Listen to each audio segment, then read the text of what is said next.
It's just a load of drivers going round and round in circles, isn't it? What's the point? That's often a low blow from outsiders looking into the world of motorsport, and even some F1 supporters will use the same argument in regards to oval racing. But brushing aside the very weak statement that with a few tweaks can be applied to any sport, Max Chilton has the experience of knowing simply putting your foot down and turning left isn't quite as easy as it looks. Max Chilton has reunited with Carlin ahead of the team's first season competing in IndyCars. Chilton has previously raced with the British-based outfit in British Formula 3 and GP2. There is a lot more to ovals than most race fans imagine, Chilton told Sportsmail. I used to look and think how boring it was. When you were driving it, it's the most exhilarating and terrifying thing you have ever done. Wheel to wheel at 255 miles per hour through corners. I prefer racing on tracks because that's where I have come from, but racing on ovals is incredibly rewarding when you win. I'd rather win a race on an oval because it's so intense, but there is not much in it. F1 fans will be familiar with Chilton, who was on the grid for the 2013 and 2014 seasons but has since gone to the United States to carve out a career in IndyCars. After winning with Carlin in the Indy Lights Series in 2015, the past couple of seasons the Brit has been racing with the Chip Ganassi racing team. But Chilton has recently confirmed that he will be reuniting with Carlin ahead of the full IndyCars debut for 2018.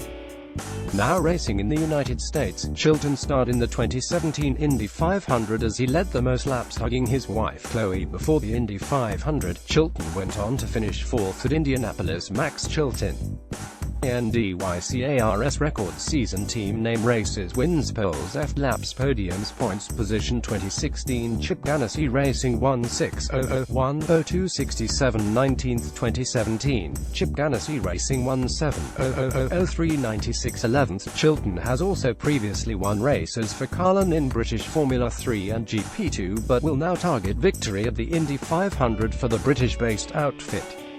The 26-year-old led America's biggest open-wheel race for the most laps this year as he diced with Fernando Alonso before coming up just short and finishing a highly credible fourth.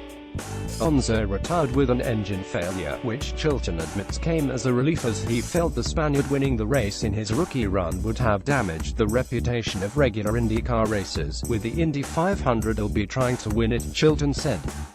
This year was the race of my life. I was dead last behind Fernando Alonso in the pit lane and then by lap 80 I was leading it. I now have the experience of leading it, so if I'm leading there next year I'll feel even more comfortable and hopefully we get it done.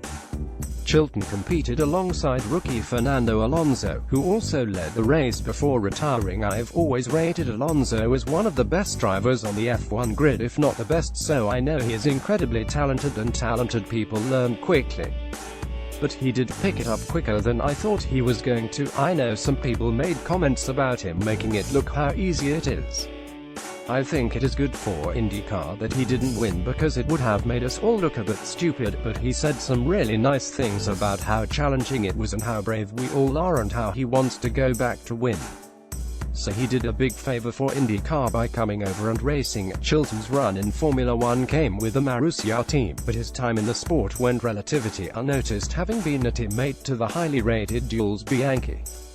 The Frenchman's tragic death as a result of injuries sustained by crashing into a recovery vehicle at the 2014 Japanese Grand Prix was life-changing for Chilton, who only featured in one more F1 race before Marussia hit a series of financial problems that resulted in the Brit losing his drive for 2015. Chilton was teammates with Jules Bianchi during the 2013 and 2014 F1 seasons. Chilton's last race for Marussia came in Russia, where he is seen holding a tribute for Bianchi, who had sustained serious injuries following a crash at the 2014 Japanese Grand Prix. Max Chilton Formula 1 record season series team name races wins poles F laps podiums points position 2013 Formula 1 Marussia F1 team 190000 23rd 2014 Formula 1 Marussia F1 team 160000 21st. Chilton though believes that his results were good enough considering the talents of Bianchi and that Having gone toe-to-toe with the likes of Red Bull star Daniel Ricciardo in earlier racing series, didn't get the chance to showcase his full skills in Formula 1. I had Jules Bianchi as a teammate who was going to be at Ferrari the following year, and he was going to be a great, Bianchi added. So I was up against it, but I did beat him at times, so when I did beat him I knew I was doing a fantastic job, but I was finishing 13th.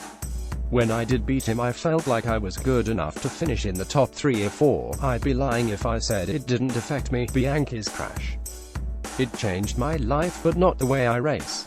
It made me realize you never know when your time is up and you have got to make the most of life and enjoy it. Chilton married his long-term partner Chloe last summer. Here the couple are at a recent gala. Despite racing commitments in the United States, Chilton still resides in England with his wife. I've raced against people like Dan who win races, so I know I'm not a million miles away. It's frustrating when the sport is that unfair. When you are driving and being passed by a car that's 20 miles per hour faster, that's not sport. That's the bit I struggle with, but I didn't make myself look stupid. I came away learning a lot and would love to go back to F1 one day, but it would have to be in a mid-to-front running team. Despite admitting he would consider a return to Formula 1, Chilton is keen to point out that IndyCars appears to hold the brighter future for now. The 26-year-old claims IndyCars not only offers closer and more exciting racing than F1, but that even the drivers enjoy a better quality of life between each event. The problem Formula 1 has got at the moment is there is a 4-second gap between the lead car and the back car, and that's not really sport. Sport should pretty much be a level playing field, or as close to possible. Chilton, left, is hoping for more success with Carlin in 2018, having yet to win a race in the IndyCar series. Pictured, the Brit competes at the Texas Motor Speedway back in June. Motorsport is never going to be like that, it's impossible, but IndyCar next year is going to be as near a one-make series than they have done. Everyone has the same aero kit and there is very little difference between the engines, and the racing should be even closer next year, so at least every car can be within a second, which is great for the fans. It's also a great opportunity for Carlin. We still have a lot to learn, but hopefully by the end of the year we can produce some results. In America we sometimes race in very desolate parts and everyone has their motorhomes. There's a great camaraderie between the drivers, we all get on really well and we get more time to socialize together, so there's more friendship. The problem with F1 is it is so intense and so much traveling involved from country to country, there is less time to really enjoy it. Charlie Kimball, left, shares a discussion with Chilton ahead of a race earlier in 2017.